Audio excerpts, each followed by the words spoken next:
Welcome back to our tribute to World Rally legend, the late Colin McRae. This programme is based on a profile filmed with him in 2002. 1992 gave him his second British title and a chance to compete in selected World Championship events. Colin took the bull by the horns. Finland 92 is indelibly printed in my mind, and from the minute I got off the plane at Tivesco to be greeted by the team who mentioned that Colin had already rolled the car once in testing and they were beating it out in a panel beating shot round the corner.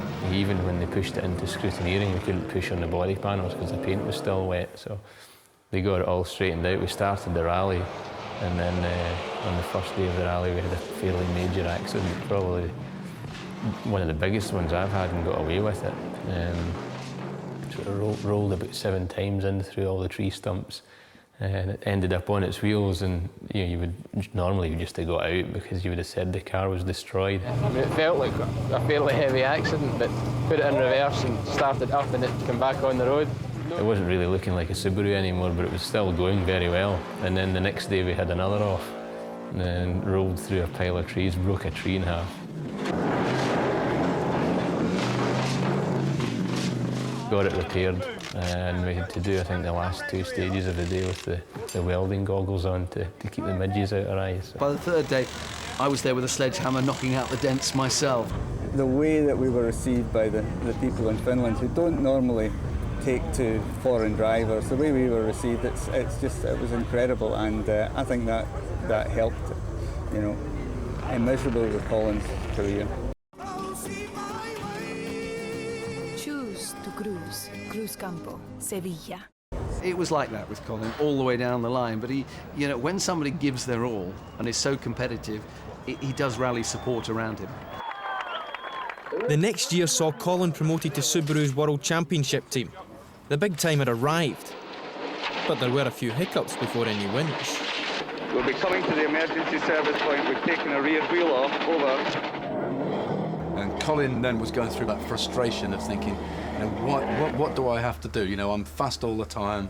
I keep looking like I'm going to win a rally. When is it going to come? And it finally came together in New Zealand. Obviously, the end of the rally, once we got there, it was almost an anticlimax because everybody had been waiting for so long for this victory in the team, and when it came, we didn't really know how to deal with it. But after we'd settled down, after a few minutes, we had a good party. New Zealand wasn't just any WRC win. It was Subaru's first. The first for a Brit since Roger Clark's 1976 RAC victory, and the first win for a Briton outside of the UK. Colin's fame was spreading, and so was his Subaru's bodywork. By 1994, the press had renamed him Colin McCrash. It was fair enough at the time. I certainly did crash quite a lot of cars, but that was the thing that everybody loved as well. If people love to see somebody trying hard, and if they have an accident, they have an accident. It wasn't all positives in those days, We had a fair share of incidents, and Colin had more than his fair share of crashes and so on.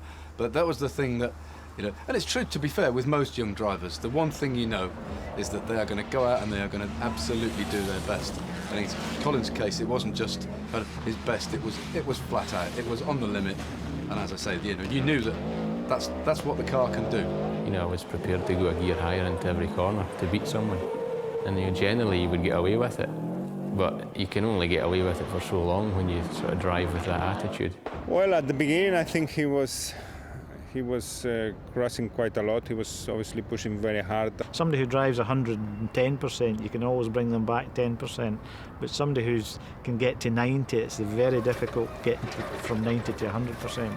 And I think David knew that as well. Oh, it was a very expensive period, and there were many occasions when Colin and I were at odds with each other because I was trying to persuade him to stay on the road and he just wanted to drive as fast as he could. But Colin's flat-out style paid off at the end of the year when he beat his new teammate Carlos Sainz and took victory in the 1994 RAC, the first home winner since Roger Clark 18 years before. 1995. And there were only 8 events in the championship. By mid-season, Colin was finally stringing points and wins together. And with only 2 events to go, it was close. There was a chance he could take his first world title. It was a very up and down season for everyone. Nobody was having a good, clean run. And then, of course, Carlos fell off a mountain bike and damaged his shoulder, which was put him out of action for a couple of events. Colin took full advantage of that, scored some more wins, and when we went into Catalonia, it was fairly finely balanced. But at this point in time, Subaru were well on target for winning the manufacturer's title, and that was not something I was going to give up easily. Then it left Carlos and I to have a battle between us right up until the last day. Obviously, almost equal in the championship with two rallies with one rally to go, and then DR putting team orders on us in the last morning, which didn't go down very well at all. I can remember sitting back with Colin and his father discussing and saying, look here, I know you're only a handful of seconds behind, but we're going to have to call this a day and you're going to have to sort of cruise into second place. But I already anticipated there might be problems. You must remember that the decisions were taken at the end of the second leg, and at that time I was in front of Colin. That was the reason why I was nominated for win. The real issue for me was that we had to have some discipline in the team because Carlos didn't believe we could control Colin. That continued right through the last day. We didn't actually stop when we were supposed to. We won the rally. DR had a bit of another sense of humour failure over that one. Yes, Colin disobeyed the team orders, went on to sort of almost get across the finish line, and we had a little discussion in the high street in Lorette de Mar. It was for getting close to boiling point. And DR got mad, and he said, no way, you have to listen to me, so there was no other choice. And if we'd checked in time, we would have won the rally, and that was it, the result was final. And that's not what he wanted. And at the end of the day, he's the boss.